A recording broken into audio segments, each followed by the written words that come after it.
Hi friends. As we saw, the Mesilas Yesharim makes a big point about one of the things we do in our life is stand b'nisayon, to stand against challenges, tribulations. We spoke about this. I happen to have given a shmooze in yeshiva recently on this topic about Amid and Nisayon and how it's rooted in the Avos, and gave a bunch of practical things to focus on to help us stand in Nisyonos. So I thought that would be worthwhile of a whole episode. So this is the introduction to that episode. It's about half an hour. I do think, even though our normal session is between 10 and 20 minutes, it's well worth your time to listen through to the end. That hopefully will be something which will give chizik to people and hadrach and guidance in a super, super important area in standing Nisyonos. And we shall be matzliach in all of our avodas Hashem, and especially in standing in Nisyonos. And I give myself the bracha, together with all of us and all Klal Yisrael, to stand in our challenges, tribulations, in our Nisyonos. Thank you. We have finished the parshas focusing on Abram and Sarah's great deeds. Now we take a deep dive into Yitzchak, Yaakov, and Rivka. Next week we'll meet Rachel, Leah. One thing we need to realize when studying the Avos and Yemos is that we're studying ourselves. How is that? Did you ever wonder, where does the Jewish people get its strength? We have suffered so much and we still love HaKadosh Baruch Hu and accept suffering, saying, Kol man davar HaKadosh Baruch Hu l'tava of it. Everything Hashem does is for the good. What makes some secular Jews in Odessa in the 1800s get the itch that the only proper place for Klal Yisrael is Eretz Yisrael? And especially, what gave us the wherewithal through all the Doris to give up our lives and the lives of our children and grandchildren for the oneness of God? Listen to these two Mishnayos that both mention Avram and note the difference between them. Asara Doris mi Adam va'ad Noach. There are 10 generations from Adam va'ad Noach. Asara Doris mi Noach ad va'ad Avram. There are 10 generations from Noach until Avram. The very next Mishnah says, maybe a more famous Mishnah, Asara Nisyonos. 10 challenges, 10 great difficulties. Nisnas Avram Avinu, alav hashalom v'amad b'kulam. In Mishnah Beis, Avram is listed as Avram. In Mishnah Gimel, one Mishnah later, it says Avram Avinu. Why is he first jumps out? What we call a shelatam. Even from a simple reading of the Mishnah, you have to ask that question. Why here is Avram listed as Avram, and here is listed as Avram Avinu, Avram our father? Says the Ruach Chaim, or Chaim Belozhner. Quotes a passing Mishnah. Mishalich betumo tzadik ashri banav achrov. The tzaddik goes in his tumo, in his righteousness, in his straightness, in his completion. His children are lucky that come after him. There are certain midos that a tzaddik works hard to get them, to acquire them, to attain them. You look at the children already, it's a second nature. And work with a little bit of work. The mother had to work extremely hard to touch a certain milah, to accomplish something, to get over a certain bad midah. And the children, it's very much to them.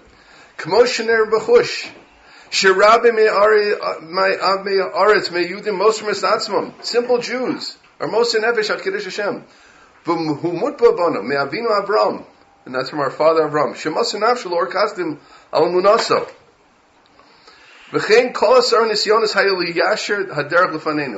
The nisyonos that Avram went through weren't historical one-time events. They were there to establish our nature. Suddenly a person gets in his head, I have to go to Eretz Yisrael against all odds.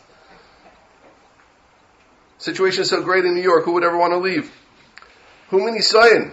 That's a joke. Okay, Lech Lecha. Not a laughing man there. Okay, Hu min Nisayin Lech Lecha. That's from the Nisayin of Lech Lecha.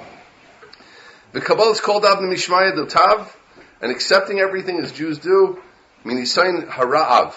That was from the Nisayin of the Ra'av. Shall hear Achar Midos of Hashem Yisborach. So it says, such a beautiful pshat, so it rings so true. In the first Mishnah, we're talking about Avram, the historical person.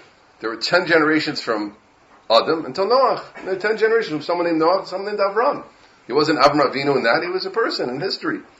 But in the Nisyonos, he's Avram Avinu. You want to know who you are? Look at the Avos. take in their strength week to week and know that this is the story of you. They bequeath to us a different nature. Every Jew can touch eternity because of them. If you feel you're special, it's because you are. If you meet someone with great yichus, personal lineage or pedigree, you can sometimes sense this healthy pride about them. I'm an Enikel, the Rebbe of Melech. Sam Sofer is known to have many, many, many descendants. We go back to the Gra, my grandfather, the Talmud of Cook. But we're all miyuchasim. We're all like that. Those of us with Jewish parents, and those who made the amazing choice to become sons and daughters of Avram. And we all have to have that healthy pride inside of us. Look who my daddy was. These are my grandparents. And their spiritual legacy is my spiritual reality. Their DNA is my DNA. I've shared that idea many times. But today I want to focus and give some guidance on how to stand in Nisyonos. We see we have the power from them to stand in Nisyonos, but how do we do it? We're spending some time thinking about it. What's an Nisayon? I'd loosely define that as a significant challenge. It could be a one-time, very difficult thing, or often it's something ongoing, but it's serious. There are minor difficulties we have. I have a little bit of a headache. Nisayon. Be a man, get up. But they're Nisyonos. And we all have Nisyonos. We all have serious challenges. Especially the greatest amongst us. Rabbi Yerucham Lubavitz, the famous Mashgiach, the Mir Yeshiva, said, Shum gadol lo nafal min hashamayim. No gadol came out of Shamayim like that. Everybody knows Rav Hutner's famous letter. Or maybe you don't, you should. There are all types of nisyonos. Emotional, physical, spiritual. Not having something that's very important to you. Real situational difficulties. Emotional. A person can have emotional nisyonos. Generally, they're very sad. That's a nisayon. Angry, resentful, jealous. Being in a compromised position like working for your younger brother. Having no cheshik. People wake up sometimes for a long time, they have no desire to do anything with themselves. Being held back by the concern of what people think about me. That's a big nisayon. I worry so much about people think about me, I can't go forward. Physical. Maybe you have physical limitations that are of significant nature. Spiritual. Sometimes you have emunah related. You want to believe, but kedusha. Many people have challenges in areas of kedusha, lashon hara. Not having something, a shidduch, children, shalom bayis. Some people it's getting a date. Children that aren't doing well, of course, terrible nisayon in our generation. So I want to share a bunch of ideas to think about how nisyonos can help us in real time. That's the idea today. And if you don't relate to one idea, hopefully you can still relate to another. So, shooting a bunch of arrows and different neshamas are different. Different ideas I know have touched me differently. But I want to share a bunch of things that hopefully everybody can find one or two ideas which will be meaningful to them and meaningful to them in real time. That's what we're looking for today. First thing we have to delineate, of course, and I should share that much of the shmooze comes from the work of Rabbi Tzvi Meyer Zolberg, my favorite tzaddik. That, we have to have emunah bitachon. We have to believe in the Rebbeinu Shalom. I'll read a little bit from what he writes recently. Shekol pirtei pratim, shekol matzav zman. All the minor details of every situation. It's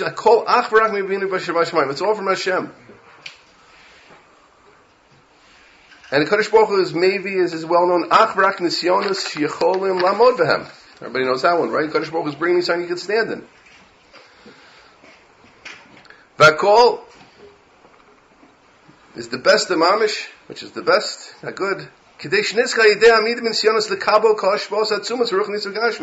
Baruch Hu has a whole grand things that He wants to give us, and through standing in the nisayon, you're unleashing, as we'll talk more about, a spiritual power to get those things. In a word, Hashem put me exactly here.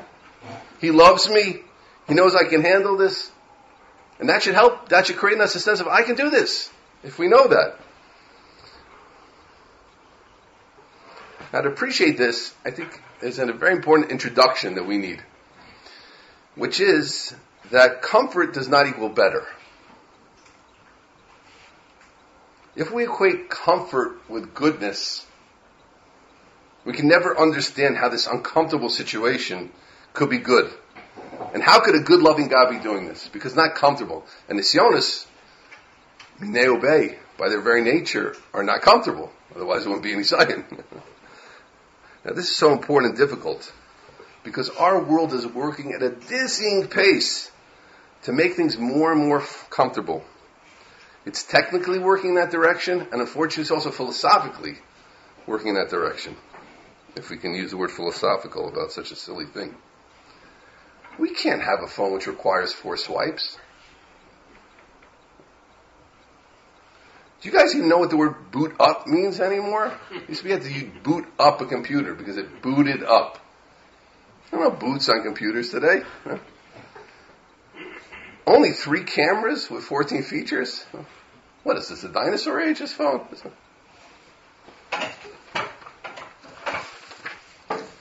And philosophically, all this foolishness about microaggressions, helicopter parenting, which we don't give enough of credit to how stupid that is. Where people helicopter over their child to make sure they avoid any difficulty the kid will ever have. It's a concept. You have 1.2 children, then you're a helicopter. Have more children, then get rid of the helicopter. Raise normal kids. This deeply legitimizes this false notion that comfort is goodness, because we're trying to create a situation of just comfort. So then it's very hard to look at these signs as coming from a loving God who's setting it up for me for my best. On a different note, in the same idea, before we get to our next idea, a great practice which will help us face our nisyonis with emunah bitachon is to generally look and see when you have hashgacha in your life. It'd be great to even have a notebook full of such things. Wherever you felt a little hashgacha. Maybe I'll tell a personal story, not such a big story. I wasn't going to tell it, but last Friday, I shop on Friday for the Shabbos. Not last Friday, 2 Fridays ago. And maybe it's a silly story, but I'll tell you, I was moved by it. So I walk out of one store, I look at my list, I forgot to get kishka. That's much more nogay to me than it is to my wife, you understand. This is already a big tzara. This is Nisayan. And I'm thinking, when on my travels, you have to go to a bunch of stuff. There on the Paran Strip, I go to this place, this. And I went to the place to get salads, Hadar Gula, for those who know. Good salads over there. Fine. And I take the salads, and I kind of I didn't cut off anybody. I wouldn't do that. But I shifted in front of another fine gentleman, who was 30 years younger than me, and I put my salads down. Okay? And not in an angry way. And then he, on the same counter, puts his kishka down. And I said, my goodness, and I never realized, it makes sense, but I didn't realize that there in Hadar Gula, you got kishka, so I didn't have to go to another store. So I felt the hand of God. That's good. That's good. And you get moved by that, and you get touched by that. Everybody should have a whole notebook of things like that, because the more that's part of your reality and your outlook, and you feel the goodness of HaKadosh Baruch Hu when it's there in front of you, with you, the more you'll feel about things that are difficult. Rav Shach had a very difficult life, personal life, in many ways, in troubles, many family troubles. It happens to be well known. I spoke about it a little bit on Shabbos. I don't have time to go into it, but he had many. And he was sitting with a bacher one time, talking. I heard the story from my Rebbe. You heard from the person it happened to, a very direct story. And he got up. He just suddenly stood. Ribono Shel Olam, he said, all the years, you've been so good to me. You've been so sweet to me. And he meant it. Because he looked at all the goodness and the sweetness in his life, and I'm sure that helped him with the difficulties in his life. So that's emunah bitachon. For sure that's going to help us very much. The more we have that, the more that's going to help us stand in nisyonos. Okay, the next idea. 3 words. Gam ze yavor. This will also pass. You see this so often. You have a terrible pain, it eventually stops. The shidduch does come. The annoying neighbor moves away. You finally get the appointment. I have a strong belief, I don't think, but it's a little bit personal kind of, that there's a certain amount of suffering people need to go through. And then you suddenly find that shliach and it stops at a certain point. You see this very often. Haven't you seen that? Suddenly a new medicine worked. You saw a different therapist. You ran into someone else who could help you. You read an article that had the answer you need. You started taking a multivitamin. What changed? Listen to Pasuk in the Yud. Kate Sam Lachoshech, a likely place. Kate Sam Lachoshech, he sets a limit to darkness. The Medrash says, Vayimi Kate Shnatayim Yamim, by Yosef, Kate Sam Lachoshech. Zman nasan la'olam, kama shanim yaseh ba'afela. Kadosh Baruch Hu placed a limit. How long will there be difficulty in the world? My time, ketzam l'choshesh, kishkol zman sheyitzar har b'olam, ofel v'tzal mavis b'olam. When the Yitzhar Hara is here with us, there's terrible things in the world. Nekar Yitzhar Hara min olam, ain't ofel v'tzal mavis b'olam. But the Kadosh Baruch Hu is going to come and pitam yavav heichalo melchatem avakshim. Suddenly it's going to happen, and it's going to be there, and the Gula will be here, and we'll be happy. Davar acher, ketzam l'choshech, zman nasam liYosef. Kadosh Baruch Hu gave Yosef time. Kama shanim yaseh ba'afela, beis asurim. Kevichi gia kates, chalom paruch halom. Yosef suffered, and he had to suffer. There was a time. But mikate shenasayim, mikates, v'hi mikate shenasayim yom, mikates am l'choshech. Kadosh Baruch Hu put an end to it. We see from this medrash there's an end to the trials and tribulations of this world, and we see in a more pointed way there's an end to individual sufferings. Yosef had to do his time. But that time is ended, and the Kadosh Baruch Hu brings his salvation right away. Power makes a dream. And how exact is this timing? Listen to another medrash. Ketzam l'choshech, shem malchus nogas b'chaver ta'afil k'mlo nima. One kingdom doesn't touch the other kingdom's time a hair's breadth. Listen how exact it is. Elam malchus shigia zmana lipol b'yom nofels b'yom. If Rosh is supposed to fall during the day, it's going to fall during the day. Umalchus shigia zmana lipol b'layla, and it's supposed to fall b'layla, nofels b'layla. It's that exact. Kadosh Baruch Hu hasn't worked out. Oh, Russia, after 70 years, of course, it went decrepit. Ketzam l'choshech, we saw it in our lives. A malchus of Rishus, Lenin, Stalin, Trotsky, the whole sordid bunch, the motley crew. Ketzam l'choshech, and suddenly Russia's gone. In that way. V'chein kishetabo malchus Yisrael, miyad yibalu kol malchus shel fanao. It's that exact. Incredible. So those two expressions can give a lot of chizuk when we face nisyonos. Gamze Yavor and Ketzam l'choshech. You can translate into French, English, Swahilian. That works better for you. Maybe you're saying, Rabbi, some trials don't come to an end. And that's for sure a fair question. There are people who never X, Y, Z. Definitely. With a bit of trepidation, I want to share powerful, incredible words from Mr. Meyer. It's out of my pay grade to write things like this, but I think it's worth sharing.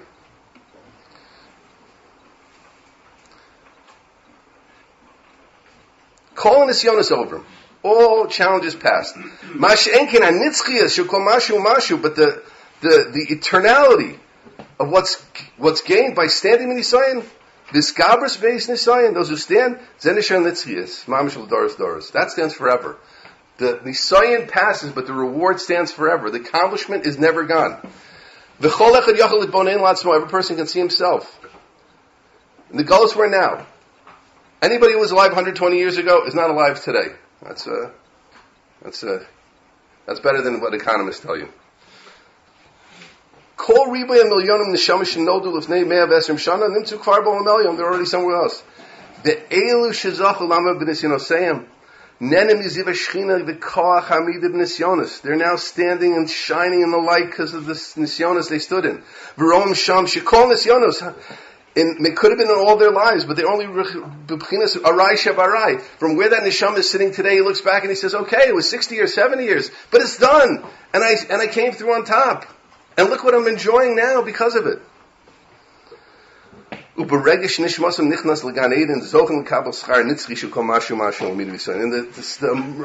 enormous schar they get for standing in nisyonos. So it was over. Va'af hagdol nisyonos hagdol b'yoser. Since they live with the Chaim Yoser, Auschwitz passes, Siberia passes. He's a serious person. Even the ones we're going to have today are going to pass. Kol nisyonos klum avru. Even if it's Shas Ma'aseh, they were terrible. But what's left from them? What's left is the eternal reward. So it's an incredible idea. I never thought of it that way. But on the one hand, Gamze Yavor, many things of this world pass, and everybody can look in his life and see difficulties that they got past. Gamze Yavor. But even if in this world it doesn't, in the next world it does. And if someone could stand with that, will be Zocha to Or Nitzchi, because of Nimidi Nisoyim. Incredible. Okay, let's share another idea. Malecha Hayam Kisanus. What did the Yam see? to make such an incredible mace? Malach hayam. That's the question. Malach hayam. What did you see, man? What did you see, Yam? How did you split in front of Klal Yisrael? Marisa, Maya. So the Medrash says it saw Arono Shel Yosef, the Yosef's body, Yosef's Aron.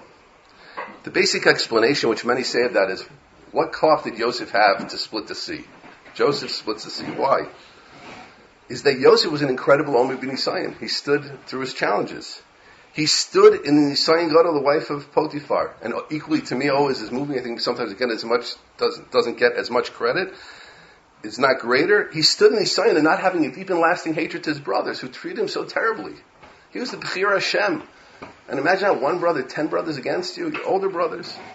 Terrible. What incredible Nisyonis. He was touching something beyond Teva, beyond the natural order. He was acting miraculously.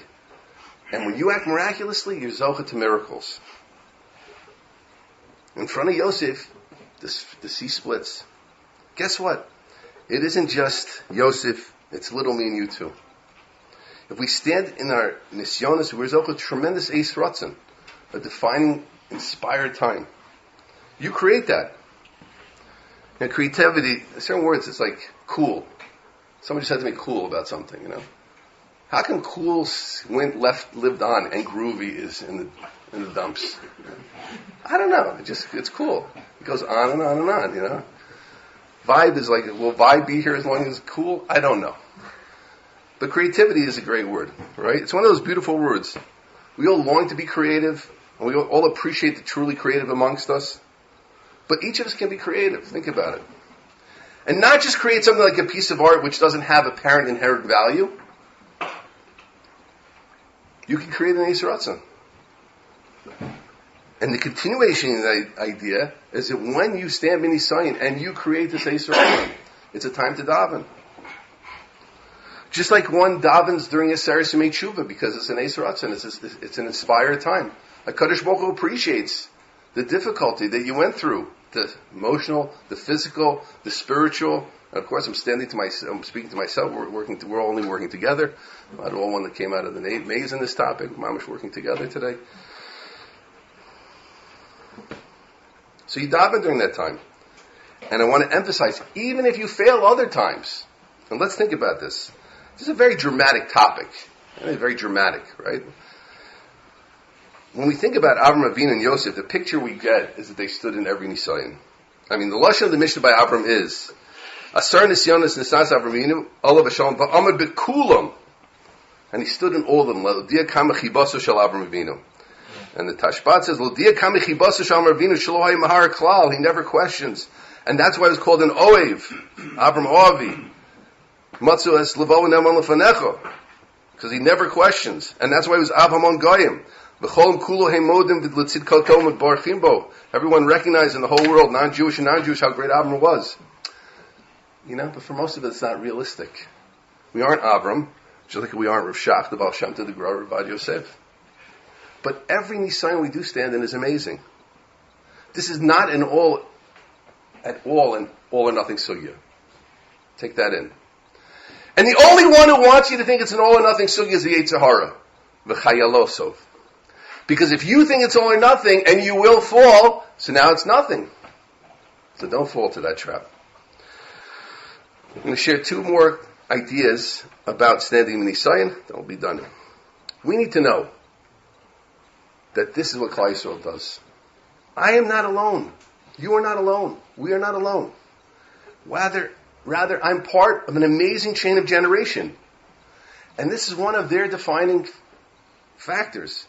For thousands of years, Klal Yisrael has been Am Mekadesh Shemecha, the nation which is Mekadesh Hashem. We said the Shana Rabbin, Rav Herschel shared it with us in the Sukkah, Om Ani Choma. Om means like Uma, Ani Choma. Klal Yisrael is the nation of Ani Choma. We're a wall, a Chinese wall. And it wasn't just Avram and Yosef, it was our grandfathers and grandmothers who chose death over life to sanctify God's great name. And it was our brothers and sisters more recently in the hellholes of the tunnels of Gaza that stood up. And you know the stories, and you have to hear the stories because they're today, and they're Adkanei, and they were Jews, and they weren't the best Bakram and the Panovich and Gush. And look what they did. Look what they stood for. Look how they stood strongly. Incredible. And this has been our lot from the beginning. Amikad Shemecha. And we teach our children about it from a young age. It's incredible. And you have to teach. Don't skip over that story. And make it real. Avram was thrown into a furnace and he didn't know he was going to come out because he believed in something. That's your heritage. That has to be a child's Girsa D'Yankasa. Make it real for them. You have to scare them, but you have to tell them what it is. We're not fair-weathered friends of the Ribono Shel Olam. We stand with him and we've stood with him and we'll stand with him through thick and thin. And we should know about those nisyonos. But you have to realize nisyonos, we don't have time to go into, maybe another time, are very real. Nisyonos of this generation are very real. Someone pointed out it's like, then there was, in a certain way, it was chitzoni, it's pnimi. And anybody who opens up their hearts and eyes realize the nisyonos of this generation. And we can take a lot of chizuk in realizing that this is what Klal Yisrael did. I'm part of that. Okay, our final idea I want to share is related to a point we did already, and I Dafka chose this for last week. It's a nice point. Maral points out the words nisayon and nes are similar. Nisayon, nes, ayon, and nes, miracle. When a person stands b'nisyonos, he can be zocha to nisim. He can be zocha to wondrous things. And it makes sense. Like we said from Arona Shel Yosef. We all have different things we need in our lives. In the 1910s or 20s, two individuals went to, I believe it was Rabbi Dovid Schoonmaker, who was a little bit unknown today, unfortunately. It was Mamish, the Gadol Ador, the Gadol Psak, one of the most important Achronim, and Yitzchak all this form. My Rabbi Blockman told me one time a whole Reb Chaim is one line in Rabbi Dovid Schoonmaker. So I think it was him. But two Yidden came to him and they wanted to go to the Treif in Medina. What was the Treif in Medina? America, right? People were very nervous. Sasema says a terrible letter about going to America. Don't go. And they wanted to talk to the Gadol Ador. Can we go? First Yid came to him and said, explained the situation, says, go. Second Yid came to him and said, don't go. He said, how come to Reuven you told to go? And he said not to go. He said, I heard Reuven out. And he needs Yeshua. He needs a salvation. And you see on Sukkos, when you say Ana Shem Moshiach, now you shake the lulav. When you need Hatzlacha, you don't shake the lulav. A Yeshua needs to move. He needed a salvation. He has to go to America. Your situation is more tolerable. You need Hatzlacha. You're not having Hatzlacha. Stay in Europe. Ana Shem Moshiach, Ana Shem Hatzlicha. We all have in our lives Ana Shem Moshiach situations, every one of us, and we all have in our lives Ana Shem Hatzlicha situations. And of course you have to down for both. But Ritzi Meyer advises to write down and be cognizant of the nisim you need. Some of us need nisim. We need miraculous things. And realize that when you're standing in Nisayan, again, and I share this as, not as a philosophy and a nice Torah, as something to keep in mind when the difficulties happen, is that you're unleashing great spiritual powers to affect those things. Your standing in Nisayan could be the way to get that miracle. Now, it's obviously out of my pay grade to give promises. But to say you're unleashing great spiritual power, I think anybody who believes in God and Torah can understand that. And it makes sense. We daven al tiviyeni l'dei nisayon. Don't bring us to nisyonos, God. But, of course, we will have them. And Ezrat Hashem, by thinking about some of what we shared today, it'll make it that much easier to be successful. Hatzlacha to me and to all of us.